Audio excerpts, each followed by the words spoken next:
Elaine, when your husband was killed, your children were 7 and 9. Yes. And a lot of the burden falls on the mum.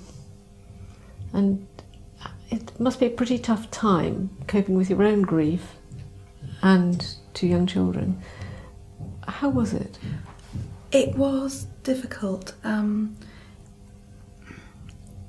The only way I can describe it, and I'm sure lots of people have, is it's just like being plunged into a hole and you're overcome with the grief, but you have to put that aside as a parent and concentrate on the children. I had lost my parents in my 20s. They both died in their 40s quite suddenly. So I had some idea of what the children would be going through. It's very disorientating. It's a loss, I think, unless you've lost a parent that you don't understand. It's not the same as losing a grandparent. It's your point of reference. So I knew in some ways how lost they would be feeling, how disorientated, and I needed to give the children the stability to get through it, to get through the journey that grief is, really.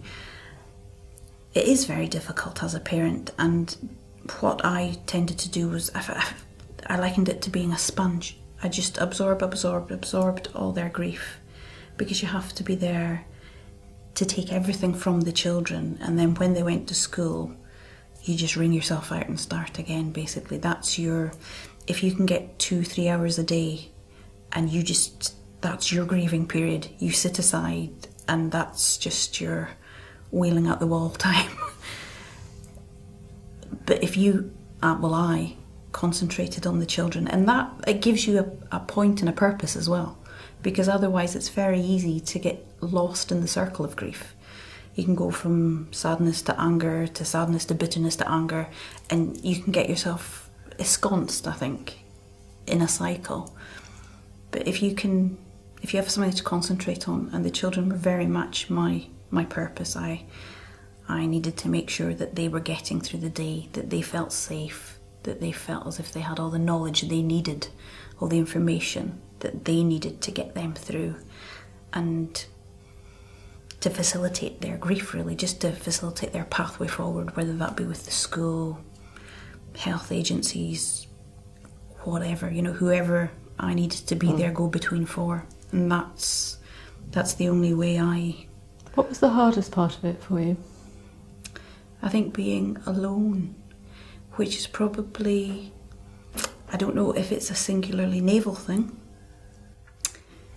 but because we lived in Chester and Kevin was killed down in Portsmouth, you're very far away from all the support structure and the support network.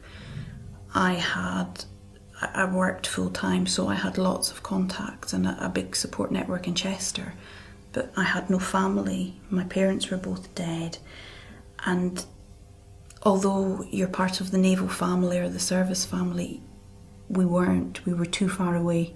I think there are visiting officers that come back and forth to you if you're local to the area, but we were so far away. We're 4 or 5 hours from Portsmouth, or even from Helensburgh. So I think we were stuck in the middle, really, and we were just so alone. Did you have a visiting officer? No. When Kevin was killed, we found out, late on in the day, and Kevin's officer, his commanding officer, came the next day with a padre, took us all down to Portsmouth, and it was a very involved period then. We were down in Portsmouth for a week, going through post-mortems and body release and things like that. We came back up, but we had no real contact with anybody. I think because, again, we were so far away. There was a lady from the Navy came up who was an officer to fill in the forms from pensions and various official documentation, but that was all. We didn't have anybody who... Was any bereavement support offered to you through the services? None, absolutely none. That was the one thing that I managed to source. I think the services actually, I think it may have been NPFS, contacted my GP the day Kevin was killed, and he knew, gosh, I think mid-afternoon, he found out before us, but he didn't want to come and tell me because he didn't have any details. They couldn't give him details.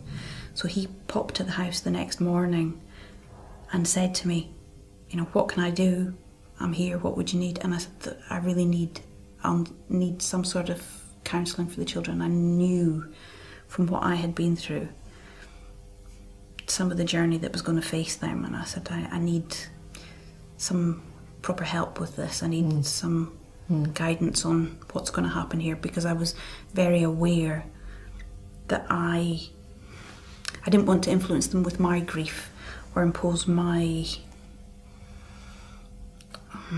projections, I suppose. This is how you should feel, because children's grief isn't like that at all. Yeah. So I was very aware that I would need some professional help there. So bless him, he managed to sort that organise some counselling and a way forward there. Telling one's children that they've lost their father was the hardest thing I've ever had to do in my life. I'm sure.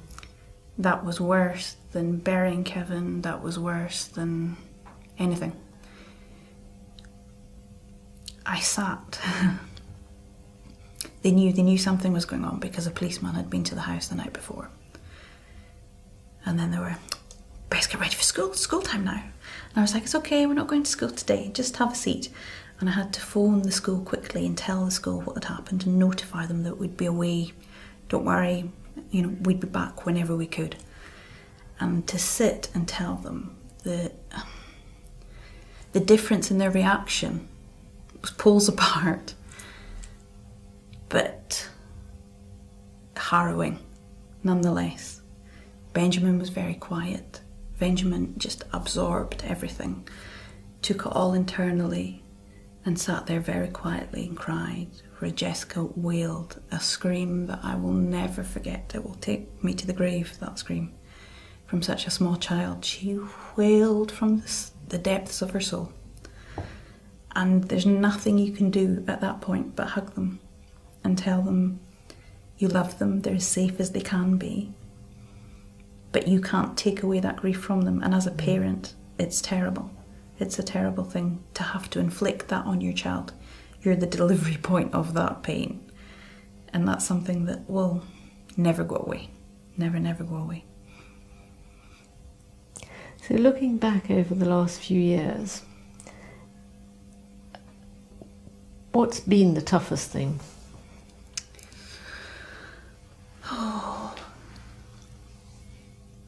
I'm not sure on any one thing. I think just fighting for them, really. I was so disappointed that the services didn't have any counselling, and just trying to make sure that they had the support network they needed. I knew that I wouldn't be able to support them in everything. I knew that I would be not the cause of some of their grief, but certainly the person it was aimed at, and not through any maliciousness, but I knew that they would be so angry, and to try and enable them to have the space and the time to say, I hate my mum, she's driving me mad, she's doing everything, I want Dad back, I want to be able to dig the garden with Dad, he was lots more fun. That was a difficult thing, to try and get them to understand that it was okay to do, and to do with somebody else. But it was something that I knew would be really important, because I knew I was angry at Kevin, and through no fault of Kevin's. I was angry at all the things that had stopped. I was angry at all the things that had fallen over that should have happened that didn't. And that was as an adult understanding the situation. So I knew, just as their closest point of reference, that I was going to be the person that, she tells me off every day, Dad wouldn't have told me off, Dad would have said that was okay, Dad would have laughed. So I needed to have somewhere that they could go for that, and I found that really important, and I was very disappointed that there was nothing in place for the children at that point from a service point of view, because it's a very different relationship with a parent. It's a very intense relationship. People think, oh, you're fine, you only see them at weekends anyway, you're okay. But I don't think people understand that the depth of the relationship they have with a parent that's away, whether they're with them, you know, they might not see them for 3 months. But I think when they do see them, it's a very intense relationship with any service parent and their child. And there's a very definite link that sometimes isn't there with a sort of day-to-day parent. I know, fine, when I'm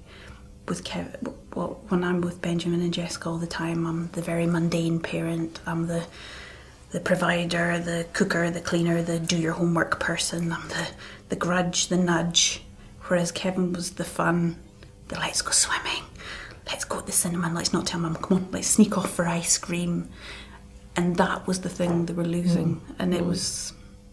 And do you think the fact that they had a father that was often away due to his work in the services impacted on how they grieved? Yes, I do. I do think it did. It was... I think somebody likened grief in a child to jumping in and out of puddles to me. And I do think it's very much like that. Because they would not forget that Kevin was dead, but they were more enabled to deal with day-to-day life without Kevin. They weren't used to having him there all the time. Monday to Friday, they were operational, if that doesn't sound silly. They could do their day-to-day things, but as soon as Friday afternoon hit, there was a wave of grief that just came over them, and it would last the whole weekend, because this was the time we'd be at the pictures now, or you know, we'd be going over to Anglesey today, or we'd have done this today, we'd have gone walking in the mountains today, because it was a very family centred time when Kevin was home, and it was every weekend. So that, yes, I think did make them grieve differently. I think they missed the intensity of him, but in intense bursts, if you like. It was very targeted. You could map their periods of grief and you knew when they were coming. Holidays, weekends, things like that. I think you could almost predict the worst times. You decided that the right thing was to move home. Yes. And that's quite hard at the best of times. Moving was difficult, but it was... I made a determined effort to stay in Chester, in the house, so that they had stability, because I thought that was the best thing. I thought so much has changed now in their lives. They need to be at the same school with their same friends and have all the rest of the reference points of their life. But after about 18 months, it was obvious that it wasn't helping. Jessica would get so upset. We'd go and visit family in Scotland or go for weekends away, and they'd be super. And as we got closer to Chester and closer to the house, you could just feel their mood descend. And I asked them, we sat down as a family and I discussed with them, you know, we can move, would you like to move? We have the opportunity, so if you want to, we can move. And they both said yes, it's too sad without Daddy. So that was, it was a family decision, but I think it was good to stay where we were, to give them the time that they needed to grieve. And I think we were very lucky in the fact that we had the ability to stay where we were. But yes, it was time to move, and since moving, they've flourished. They really have flourished. We've taken Kevin with us in every way that he was at home.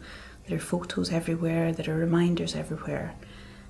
But there's not his presence in the house that there was in Chester.